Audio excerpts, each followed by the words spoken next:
Ողջույն հարգելի հետևորդներ, ես Ստեփանավան քաղաքի բնակիչ Էրիկ Եղինյանն եմ։ Այս ուղիղ եթերի ժամանակ, այս ուսուցողական տեսանյութում ես ցանկանում եմ խոսել, թե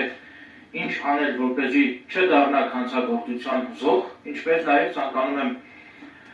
մի փոքր խոսել այն մասին, թե տեխնիկական միջոցների օգնությամբ ինչպես կարելի է բացահայտել հանցագործություններ։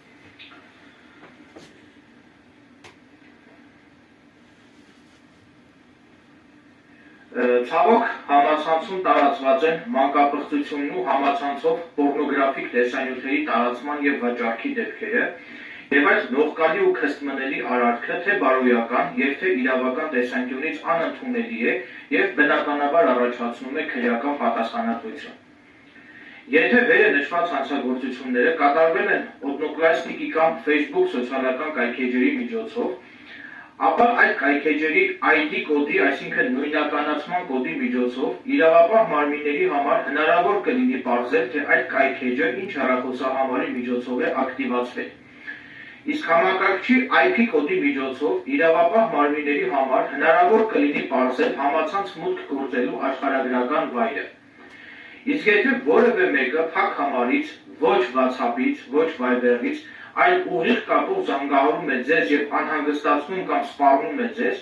ապա հեռախոսազանգերի մուտքային և ելքային զանգերի վերծանումներում հստակ երևում է զանգը կատարելու պահին տվյալ տարածքը սպասարկող ալեհավաքի տեղակայման վայրի հասցեն։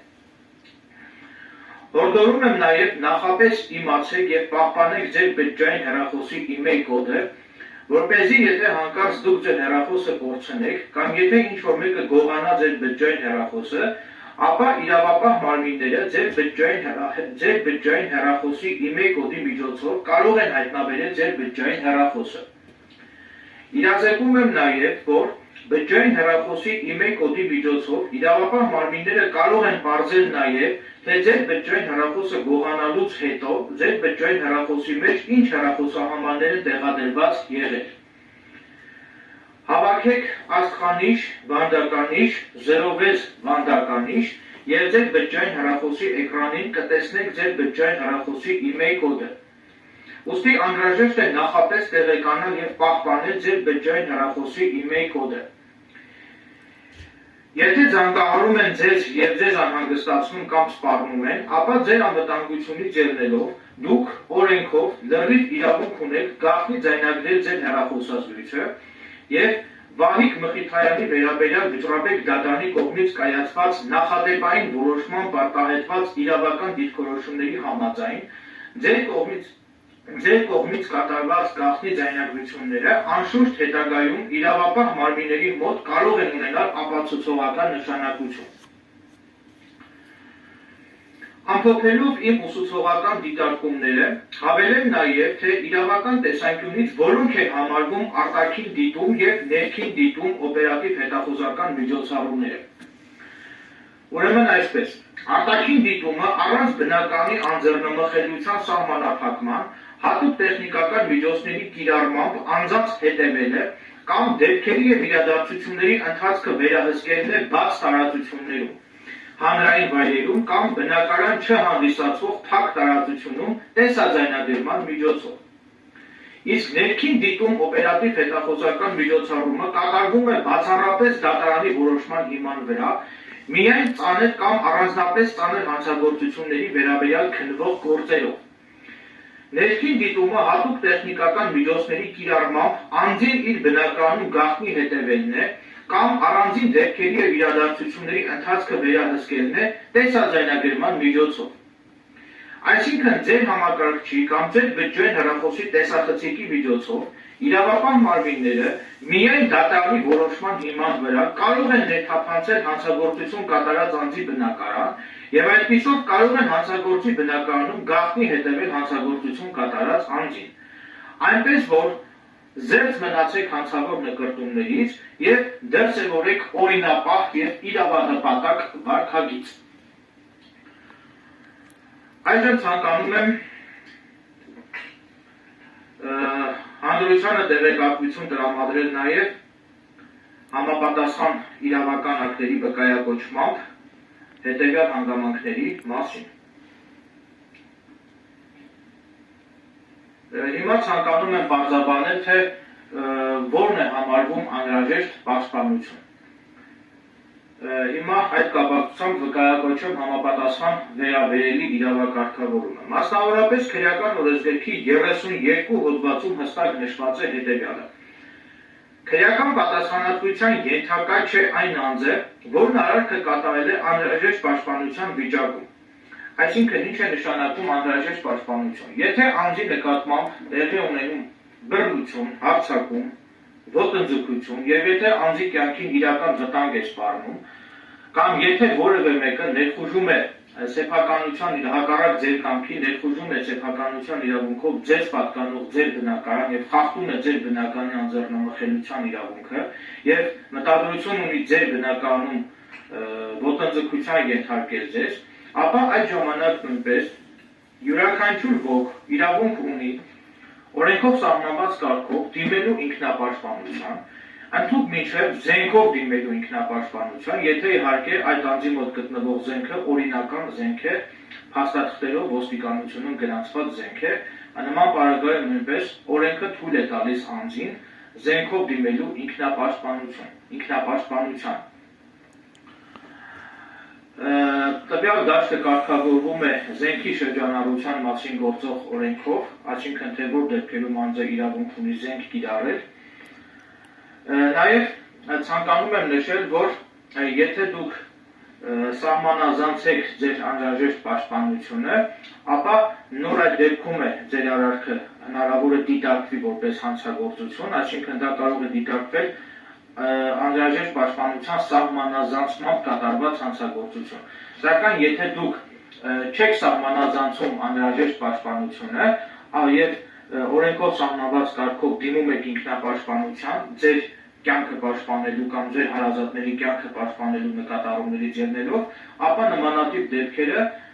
որպես կանոն դիտարկվում են իրավաչափ եւ անձը նման պարագայում չի կարող ենթարկվել քրեական պատասխանատվության, եթե իհարկե տեղի չի ունեցել անհրաժեշտ պաշտպանության սահմանազանցում։ Նաեւ ցանկանում եմ վկայակոչել մեկ այլ հոդված նույնպես։ Հիմա վկայակոչում եմ քրեական օրենսգրքի 33 հոդվածը։ Ուրեմն քրեական օրենսգրքի 33 հոդվածի համաձայն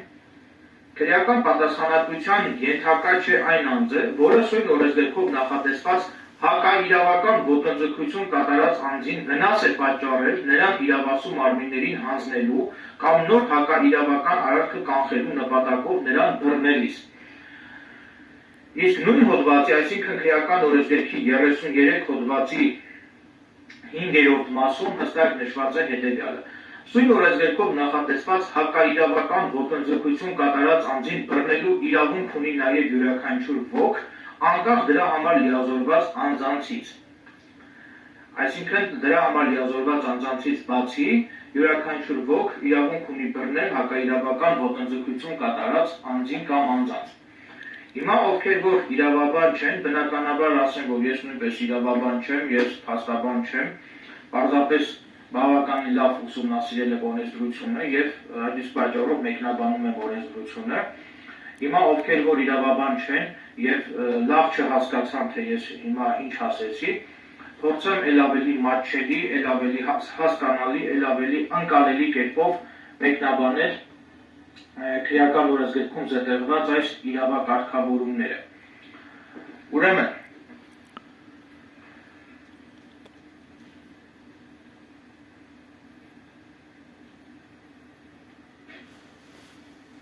ենթադրենք դուք, ձեզնից որևէ մեկը հասարակական վայրում ականատես է լինում որևէ հակաիրավական ոտնձգության։ Տվյալ դեպքում մարդը եթե ունի քաղաքացիական բարձր իրավագիտակցություն, ապա յուրաքանչյուր ոք պետք է դրսևորի քաղաքացիական բարձր իրավագիտակցություն եւ կատարելով իր քաղաքացիական պարտքը պետք է փորձի վնասազերծել հասարակական վայրում հակաիրավական ոտնձգություն կատարած անձին։ Այսինքն եթե դուք հասարակական վայրում հակաիրավական ոտնձգություն կատարած անձին ցանկանում եք բռնել եւ դրան հանձնել իրավասու մարմիններին, տվյալ դեպքում իրավասու մարմիններ կարող են հանդես գալ թե ոստիկանությունը, թե դատախազությունը, թե քննչական մարմինները, թե ազգային անվտանգության ծառայությունը, այսինքն հակաիրավական ոտնձգություն կատարած անձին իրավասու մարմիններին հանձնելու նպատակով կամ նրա կողմից նոր հակաիրավական արարքը կանխելու նպատակով, եթե դուք այդ անձին բռնում եք, վնասազերծում եք եւ եթե այդ ընթացքում այդ անձին որոշակի վնաս է պատճառվում, ապա նման պարագայում նույնպես դուք ենթակա չեք կարող լինել քրեական պատասխանատվության։ Բնականաբար հակաիրավական ոտնձգություն կատարած անձին բռնելու ժամանակ դուք պետք է փորձեք հնարավորինս այնպես անել, որպեսզի այդ անձին հնարավորինս քիչ վնաս պատճառվի, այսինքն պետք է փորձեք, չգիտեմ, բանակցությունների միջոցով, եթե դա արդյունք չի տալիս, նոր արդեն օրենքով սահմանված կարգով օրենքի շրջանակներում դիմեք ֆիզիկական ուժի, այսինքն ըստ անհրաժեշտության։ Ուղղակի պարզապես մարդը այդ ժամանակ պետք է գնահատի իրավիճակը եւ ըստ անհրաժեշտության ձեռնարկի իրավիճակից բխող համապատասխան միջոցներ, որոնք որ պետք է բացառապես պետք է ուղղված լինեն հակաիրավական ոտնձգություն կատարած անձին վնասազերծելուն եւ այդ անձին հնարավորինս քիչ վնաս պատճառելուն։ Նաև այդ օրենքը մասնավորապես քրեական օրենսգրքի 33 հոդվածի 5-րդ մասը հստակ տալիս է իրավունք հակաիրավական ոտնձգություն կատարած անձին բռնելու, քանի որ նման իրավունք ունի յուրաքանչյուր ոք, այսինքն քաղաքացիական բարձր իրավագիտակցություն ունեցող յուրաքանչյուր ոք ունի այդ իրավունքը, դրա համար լիազորված պետական պաշտոնատար անձանցից բացի, այսինքն յուրաքանչյուր շարքային քաղաքացի օրենքով իրավունք ունի բռնել եւ իրավապահ մարմիններին հանձնել հակաիրավական ոտնձգություն կատարած անձին։ Այնպես որ հորդորում եմ, եթե չգիտեմ կհայտնվեք նմանատիպ իրավիճակում, ապա կհորդորեի դրսևորել քաղաքացիական բարձր իրավագիտակցություն եւ փորձեք վնասազերծել հասարակական վայրում հակաիրավական ոտնձգություն կատարած անձին։ Բնականաբար ես հասկանում եմ, որ հնարավոր է, որ այդ ժամանակ հակաիրավական ոտնձգություն կատարած անձը հնարավոր է զինված լինի զենքով, դանակով եւ հնարավոր է դա որոշ դեպքերում որոշ մարդկանց մոտ առաջացնի որոշակի կաշկանդվածություն, քանի որ մարդիկ հնարավոր է արդարացված մտավախություն ունենան առայն, որ եթե իրենք փորձեն վնասազերծել այդ անձին, ապա հնարավոր է դառնան հանցագործության զոհ։ Այնպես որ եթե դուք չունեք հատուկ պատրաստվածություն զենքով կամ դանակով զինված անձին վնասազերծելու համար, եթե չունեք հատուկ պատրաստվածություն, ապա կհորդորեի այդ ժամանակ զերծ մնալ որևէ բան անելուց, այլ պարզապես ընդամենը հարկավոր է անմիջապես ահազանգել ոստիկանություն եւ հայտնել այդ կատարվածի մասին։ Ընդամենը դա է անհրաժեշտ անել։ Եթե իհարկե չունեք հատուկ պատրաստվածություն զենքով զինված հակաիրավական ոտնձգություն կատարած անձին վնասազերծելու համար։ Իսկ եթե դուք ունեք համապատասխան պատրաստվածություն, նաև հոգեբանական պատրաստվածություն, ապա այդ ժամանակ նախ առաջին հերթին անհրաժեշտ է փորձել բանակցելու միջոցով, փորձել հոգեբանական բանակցություններ վարելու միջոցով անձի ձեռքից վերցնել այդ զենքը կամ դանակը։ Իսկ եթե տեսնում եք, որ դա արդյունք չի տալիս եւ այդ անձը շարունակում է իր հակաիրավական ոտնձգությունները, ապա դուք պետք է գործեք ճիշտ, արագ, պետք է արագ կողմնորոշվեք, որպեսզի նման պարագայում հանրությանը, հասարակությանը զերծ պահեք հնարավոր վտանգավոր հետևանքների վրա հասնելուց, պետք է պարզապես արագ գործել, գրագետ գործել եւ վնասազերծել հակաիրավական ոտնձգություն կատարած անձին եւ եթե կարծում եք, որ դա ձեզ չի հաջողվի միայնակ վնասազերծել այդ անձին, ապա ընդհանրապես անհրաժեշտ է անհապաղ ահազանգել ոստիկանությունը հայտնել կատարվածի մասին, վստահեցնում եմ, որ դրանից անմիջապես հետո ոստիկանության օպերատիվ խումբը կժամանի դեպքի վայր եւ օպերատիվ եղանակով կվնասազերծի այդ անձին։ Նաև արդարացիորեն պետք է փաստել, որ վերջին ժամանակներս ես ականատես եմ լինում ոստիկանության լավ աշխատանքին, ոստիկանությունը արդեն սկսել է արդյունավետ կերպով պայքարել հանցավորության դեմ։ Ես ինքս ականատես եմ լինում այդ ամենին եւ արդարացիորեն պետք է փաստեմ, պետք է բարձրաձայնեմ այդ մասին։ Ինչը դժբախտաբար չի կարելի ասել դատախազության և քննչական մարմինների մասին։ Ասեմ, որ ես որևէ կառույցի ամենևին էլ հատված չեմ որևէ կառույցի վրա ցեղ շպրտելու, ես խոսում եմ փաստարկված կերպով, եթե դատախազությունը կամ քննչական մարմինները ինձնից կպահանջեն ապացույցներ, ապա ես պատրաստակամություն եմ հայտնում ներկայացնել ապացույցներ դատախազության և քննչական մարմինների կողմից ակնհայտ անմեղ անձանց գլխին շինծու քրեական գործեր սարքելու, հանցագործության դեպքեր թաքցնելու վերաբերյալ ունեմ բազմաթիվ տեղեկություններ և որևէ մեկին չեմ զրպարտում, որևէ մտավախություն չունեմ և պարբերաբար պետք է ես բարձրաձայնեմ այս մասին։ Ինչևիցե, ամփոփելով այս եթերը վերջում կցանկանայի ձեր ուշադրությանը ներկայացնել իմ կողմից այս եթերում արծարծված հանգամանքների վերաբերյալ էլ ավելի հանգամանալից իմ դիտարկումները, իմ դիրքորոշումը տեսանյութի տեսքով։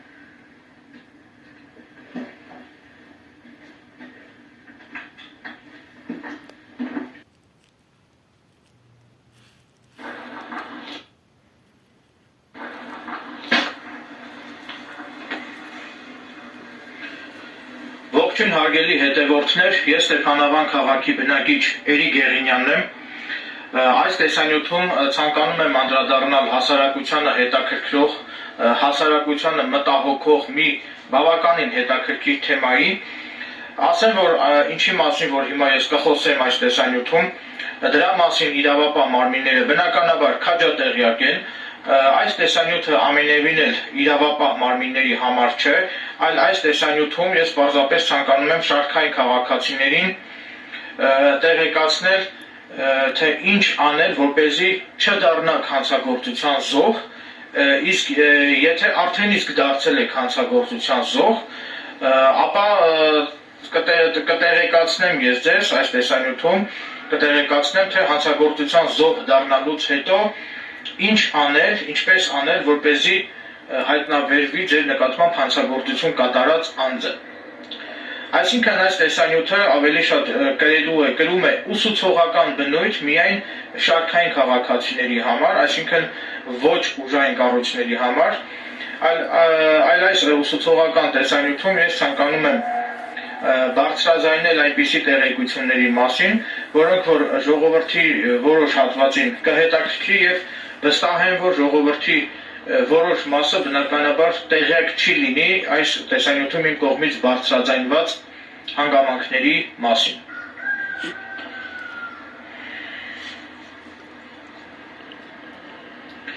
Ցավոք հիմա համացանցում տարածված է մանկապղծությունն ու համացանցով պոռնոգրաֆիկ տեսանյութերի տարածման դեպքերը, ինչը թե բարոյական և թե իրավական տեսանկյունից անընդունելի է և առաջացնում է քրեական պատասխանատվություն։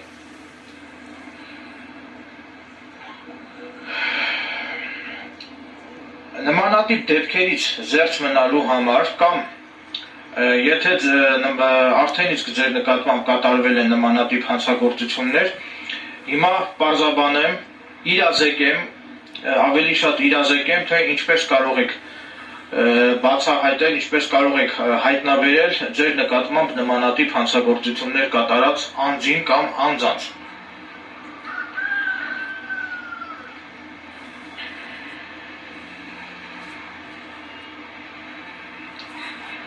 Մասնավորապես ովքեր որ չգիտեն, տեղեկացնեմ, որ թե Одноклассники սոցիալական կայքը, թե Facebook սոցիալական ցանցը կայքերը, այսինքն ձեր Facebook-յան էջը, Одноклассники կայք էջը, դրանք իրենք ունեն նույնականացման ID կոդ, ուրեմն եթե ինչ-որ Одноклассники սոցիալական կայք էջի միջոցով ձեր նկատմամբ կատարվել է ինչ-որ հանցագործություն, լինի դա մանկապղծություն կամ չգիտեմ շորթման փորձ եւ այլն, տարբեր հանցագործություններ կարող են լինել, ապա անհրաժեշտ է իրավապահ մարմիններին հայտնել ձեր նկատմամբ հանցագործություն կատարած այդ Одноклассники կայք էջի ID կոդը, նույնականացման կոդը, որովհետև այդ Одноклассники կայքի ID կոդի միջոցով հնարավոր է, որ իրավապահ մարմինները հնարավոր է պարզեն, թե այդ կայք էջը ինչ հեռախոսահամարի միջոցով է ակտիվացվել։ Ինչպես նաև իրավապահ մարմինները ID կոդի միջոցով կարող են պարզել այդ օդնոկլասնիկի կայք էջի օգտատիրոջ կողմից օգտատիրոջ IP հասցեները, այսինքն կարող են պարզել IP կոդի միջոցով հնարավոր է պարզել համացանց մուտք գործելու աշխարհագրական վայրը եւ այլ տեղեկություններ։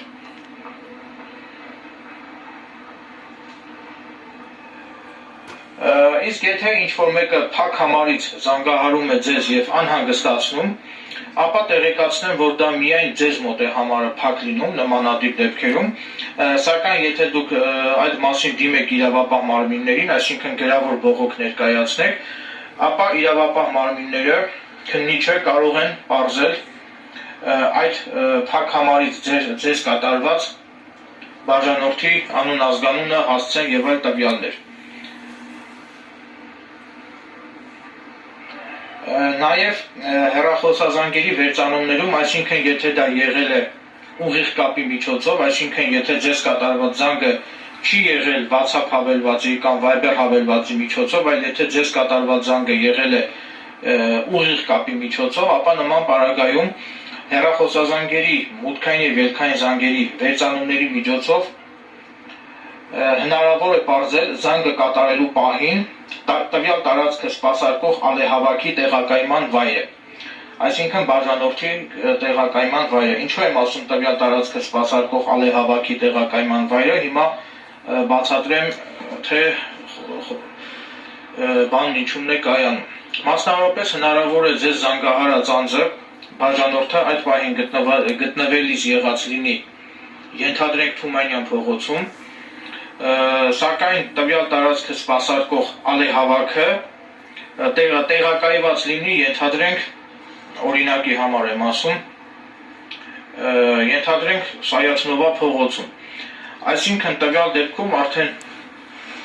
վերծանումներում ցույց է տալիս ոչ թե այն վայրի ստույգ հասցեն, որտեղ որ գտնվել է բաժանորդը, ոչ ստույգ հասցեն ցույց չի տալիս, այլ ցույց է տալիս այն վայրի հասցեն,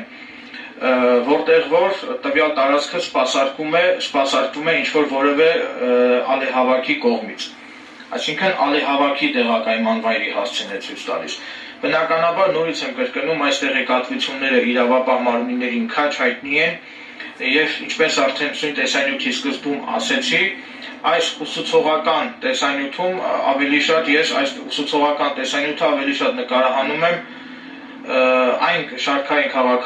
քաղաքացիների համար, ովքեր որ իրազեկված չեն այս ամենի մասին։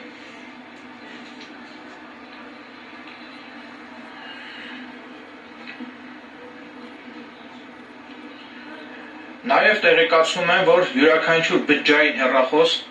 ունի email կոդ, օրինակի համար հիմա դուք կարող եք, հիմա կոդը ասեմ, այդ կոդը եթե հավաքում եք դուք, ձեր բջջային հեռախոսով հավաքում եք այդ կոդը, որի արդյունքում դուք ինքներդ կարող եք տեղեկանալ ձեր բջջային հեռախոսի email կոդի մասին։ Հիմա կխնդրեմ վերցնել ձեր բջջային հեռախոսները, հավաքեք աստղանիշ, վանդականիշ, 06 վանդականիշ։ Եվ անմիջապես ձեր հեռախոսի էկրանի վրա կտեսնեք ձեր բջջային հեռախոսի email կոդը կամ email կոդեր, այսինքն եթե ձեր հեռախոսը երկու քարտանի է, բնականաբար դուք ձեր հեռախոսի էկրանի վրա կտեսնեք երկու հատ տարբեր email կոդեր։ Հիմա բացատրեմ, թե այդ email կոդը ինչ է եւ ինչու է հարկավոր իմանալ ձեր բջջային հեռախոսի email կոդը։ Ուրեմն անհրաժեշտ է նախապես իմանալ եւ պարտադիր պահպանեք ձեր բջջային հեռախոսի email կոդը, որպեսզի եթե հանկարծ դուք կորցնեք ձեր բջջային հեռախոսը կամ եթե հանկարծ ձեր բջջային հեռախոսը որևէ մեկը գողանա, ապա դուք կարող եք ձեր բջջային հեռախոսի email կոդը հայտնել իրավապահ մարմիններին եւ ձեր բջջային հեռախոսի email կոդի միջոցով իրավապահ մարմինները կարող են հայտնաբերել ձեր բջջային հեռախոսը։ Հիմա բացատրեմ դա ինչպես է լինում։ Իրազեկում եմ նաև, որ բջջային հեռախոսի email կոդի միջոցով իրավապահ մարմինները կարող են պարզել, թե տվյալ բջջային հեռախոսի մեջ ինչ հեռախոսահամարներ են տեղադրված եղել։ Այսինքն, եթե պայմանականորեն ընդունենք, այսինքն պատկերացնենք այսպիսի իրավիճակ։ Դուք կորցրել եք ձեր բջջային հեռախոսը, ինչ որ մեկը գտել է ձեր թանկարժեք բջջային հեռախոսը,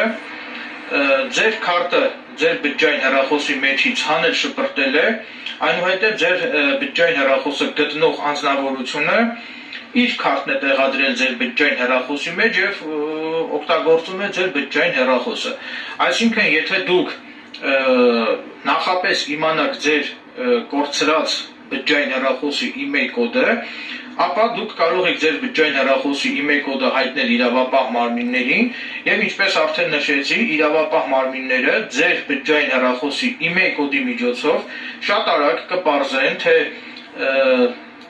ձեզնից գողացված ձեզ պատկանող բջջային հեռախոսի մեջ կոնկրետ ինչպիսի հեռախոսահամարներ են տեղադրված եղել ձեր հեռախոսը գողանալուց հետո կամ գողանալուց առաջ, տվյալ դեպքում գողանալուց հետո։ Եվ որի արդյունքում շատ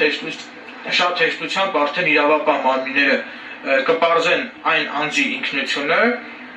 ով որ իր հեռախոսահամարը տեղադրել է ձեզնից գողացված կամ ձեր կողմից կորցրած բջջային հեռախոսում։ Այսինքն, եթե նույնիսկ կորցնեք ձեր հեռախոսը եւ ինչ-որ մեկը գտնի ձեր հեռախոսը եւ ձեր քարտը հանի շպրտի ձեր հեռախոսի մեջից եւ իր քարտը տեղադրի ձեր բջջային հեռախոսի մեջ, ապա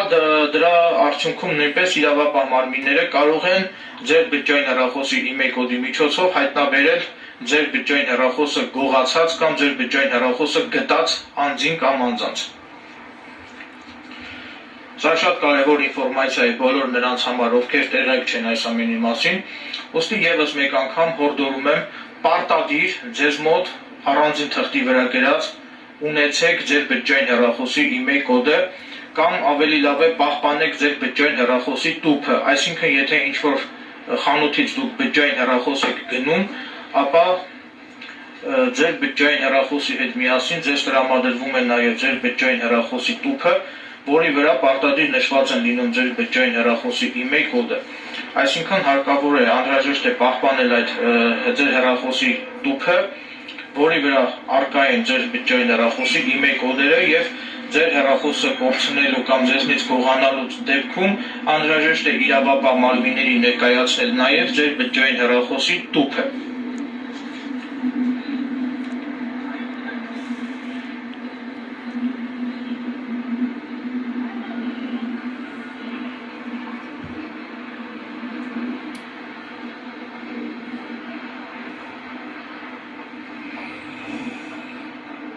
Նորից եմ կրկնում այդ կոդը, հավաքեք աստղանիշ, վանդականիշ, 06 վանդականիշ եւ անմիջապես ձեր բջջային հեռախոսի էկրանին կհայտնվի ձեր բջջային հեռախոսի email կոդը կամ կոդերը։ Եթե իհարկե ձեր հեռախոսը երկու քարտանի է, ապա ձեր հեռախոսի էկրանին կհայտնվի երկու հատ տարբեր email կոդ։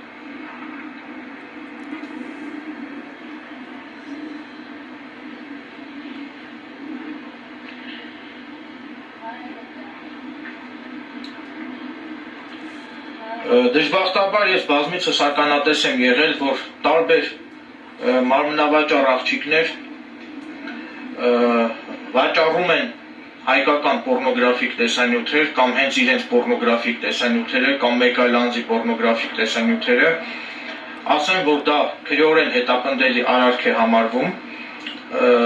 թե նույնիսկ բարոյական տեսանկյունից էլ անընդունելի եւ խիստ քստմնելի արարք է դա համարվում։ Չգիտեմ, եթե չգիտեք քստմնելի բառի բացատրությունը, ապա կարող եք հարցնել լեզվաբաններին եւ ձեզ կբացատրի, թե ինչ է նշանակում քստմնելի։ Դա բավականին քստմնելի հանցագործություն է համարվում, թե իրավական եւ թե բարոյական տեսանկյունից, բոլորին հորդորում եմ զերծ մնալ նման արարք կատարելուց, հանուն փողի մի բղծեք հասարակությանը, նկատի ունեն նրանց, ովքեր զբաղվում են նմանատիպ քստմնելի արարքների միջոցով փող աշխատելով։ Ինչպես արդեն նշեցի, համացանցում տարածված են նմանատիպ հանցագործությունները, նմանատիպ եղանակով գումար աշխատելու դեպքերը, դժբախտաբար այդպես է։ Եվ նմանատիպ կայքեջերին արդեն հնարավոր է հայտնաբերել տվյալ կայքեջերի ID կոդի միջոցով։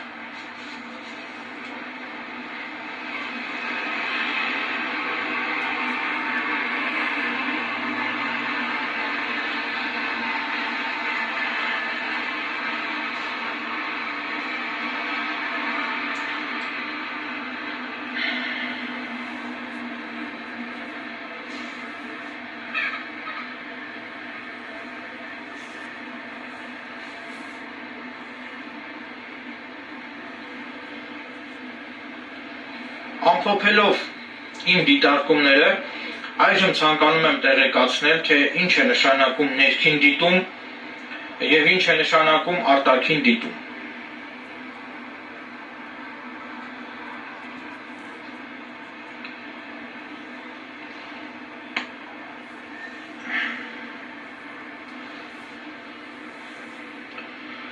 Ուրեմն արտաքին դիտումը առանց բնակարանի անձեռնմխելիության սահմանափակման, հատուկ տեխնիկական միջոցների կիրառմամբ անձանց հետևելը կամ առանձին դեպքերի եւ իրադարձությունների ընթացքը վերահսկելն է բաց տարածություններում, օրինակ հանրային վայրերում, ռեստորաններում, սրճարաններում կամ բնակարան չհանդիսացող փակ տարածությունում տեսաձայնագրման միջոցով։ Դա արտաքին դիտումն էր։ Հիմա պարզաբանեմ եւ իրազեկեմ, թե որն է համարվում ներքին դիտում։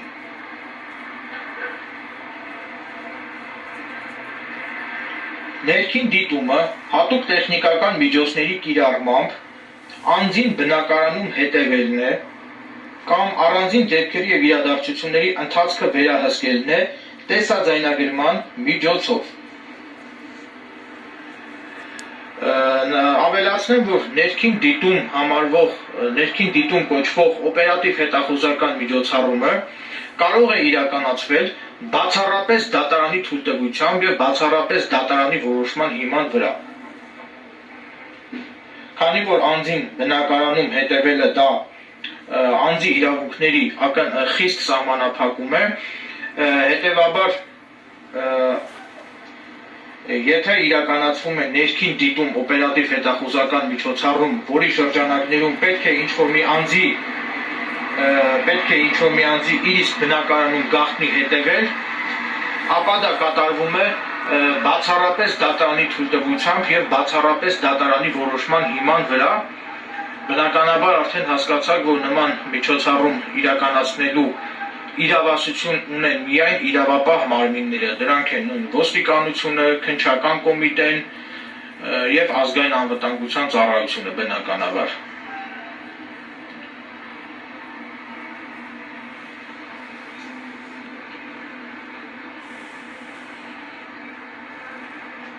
Իհարկե, այս ամենը ներքին դիտումը դա կատարվում է միայն ծանր կամ առանձնապես ծանր հանցագործությունների վերաբերյալ քննվող քրեական վարույթի շրջանակներում։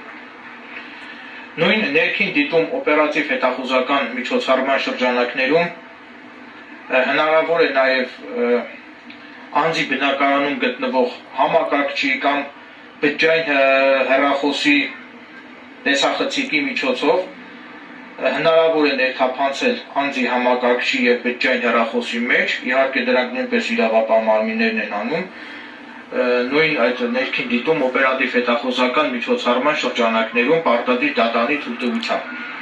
Այսինքն ինչ եմ ուզում ասել, համակարգչի կամ բջջային հեռախոսի տեսախցիկի միջոցով իրավապահ մարմինները դատարանի որոշման հիման վրա կարող են ներթափանցել ձեր բնակարան եւ կարող են ձեր բնակարանում ձեզ գաղտնի հետևել, այսինքն այդ որ գրած է ներքին դիտումը անձի բնակարանում հետևելը։ Հատուկ տեխնիկական միջոցների կիրառմամբ անձին իր բնակարանում հետևելը։ Այդ դա չի նշանակում, որ ինչ-որ ոստիկանության ծառայողներ գաղտնի ներթափանցում են ձեր բնակարան եւ սկսում են ձեր բնակարանում ձեզ գաղտնի հետևել։ Բնականաբար նման բան չկա։ Արդեն կարծում եմ արդեն պարզ է, թե ինչ է նշանակում ներքին դիտում օպերատիվ հետախուզական միջոցառման շրջանակներում անձին իր իսկ բնակարանում գաղտնի հետևել։ Այսինքն արդեն իսկ պարզաբանեցի եւ իրազեկեցի, թե այդ ամենը ինչպես է տեղի ունենում։ Այսինքն հատուկ տեխնիկական միջոցների օգտագործմամբ իրավապահ մարմինները օրենքով սահմանված կարգով լրիվ իրավունք ունեն ներթափանցել որևէ անձի համակարգչի կամ բջջային հեռախոսի մեջ եւ տվյալ անձի համակարգչի կամ բջջային հեռախոսի տեսախցիկի միջոցով իրավապահ մարմինները կրկնում են միայն դատարանի որոշման հիման վրա կարող են ներթափանցել ձեր բնակարան եւ կարող են ձեր բնակարանում ձեզ գաղտնի հետեւել իհարկե սա կատարվում է միայն ծանր եւ ծանր կամ առանձնապես ծանր հանցագործության վերաբերյալ քննվող քրեական վարույթի շրջանակներում Խոսքս եզրափակելով նաև ցանկանում եմ հանրությանը իրազեկել հետևյալ հանգամանքի մասին չգիտես ինչու իրավապահ մարմինների որոշ մասը խեղաթյուրելով օրենքը ժողովրդի մեջ իրավապահ մարմինների մեծ մասը ժողովրդի մեջ տարածում են հետևյալ խոսակցությունները որ իբր թե շարքային քաղաքացու կողմից կատարված գաղտնի ձայնագրությունները ապացուցողական ուժ չեն կարող ունենալ եւ ապացուցողական նշանակություն չունեն։ Ասեմ, որ դա բացարձակապես սուտ է եւ չի համապատասխանում իրականությանը հետեւյալ հիմնավորմամբ։ Մասնավորապես վճռաբեկ դատարանի քրեական պալատը Վահիկ Մխիթարյանի վերաբերյալ քրեական գործով կայացված նախադեպային որոշմամբ հստակ իրավական դիրքորոշում է արտահայտել այն մասին, որ շարքային քաղաքացու կողմից, այսինքն պաշտոնատար անձ չհանդիսացող շարքային քաղաքացու կողմից գաղտնի կատարված ձայնագրությունները, այսինքն շարքային քաղաքացու կողմից գաղտնի ձևով կատարված ձայնագրությունները նույնպես կարող են ունենալ ապացուցողական նշանակություն այն դեպքերում, եթե այդ ձայնագրությունների մեջ պարունակվեն ակնհայտ հանցագործության հատկանիշներ կամ եթե քաղաքացին այդ գաղտնի ձայնագրությունը կատարած լինի իր իսկ անձը պաշտպանելու նպատակով։ Այսինքն նման պարագայում առանց դատարանի որոշման շարքային քաղաքացու կողմից կատարված գաղտնի ձայնագրությունները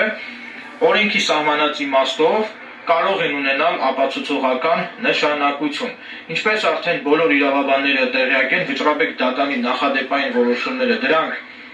կիրառելի են բոլոր քրեական գործերի նկատմամբ եւ դրանք ունեն ուղղորդող նշանակություն, այսինքն բոլոր պետական կառույցները, թե դատախազությունը, ոստիկանությունը, քննչական բաժինը պարտավոր են առաջնորդվել վճռաբեկ դատարանի կողմից արտահայտված նախադեպային որոշումներ, վճռաբեկ դատարանի կողմից կայացված նախադեպային որոշումներով արտահայտված իրավական դիրքորոշումներով պարտավոր են առաջնորդվել թե դատարանները, թե ոստիկանությունը, թե դատախազությունը, թե քննչական կոմիտեն, բոլոր ուժային կառույցները։ Նորից եմ կրկնում, վճռաբեկ դատարանը այդ դիրքորոշումը հայտնել է Վահիկ Մխիթարյանի վերաբերյալ կայացված քրեական գործով, որտեղ հստակ նշել է, որ քաղաքացու կողմից առանց դատարանի թույլտվության գաղտնի կատարված ձայնագրությունները ունեն ապացուցողական նշանակություն։ Այնպես որ եթե ձեր նկատմամբ ինչ-որ որևէ մեկի կողմից կկատարվի որևէ հանցագործություն, ապա դուք կարող եք այդ անձին գաղտնի ձայնագրել, այդ ձայնագրությունը կարող եք տրամադրել իրավապահ մարմիններին եւ դրա հետագայում արդեն կարող է ունենալ ապացուցողական նշանակություն ձեր նկատմամբ կատարված հանցագործության դեպքը հիմնավորելու առումով։ Կարծում եմ, որ շատ անձինք իրազեկվեցին այս ուսուցողական տեսանյութում իմ կողմից արծարծվող դիտարկումները լսելու արդյունքում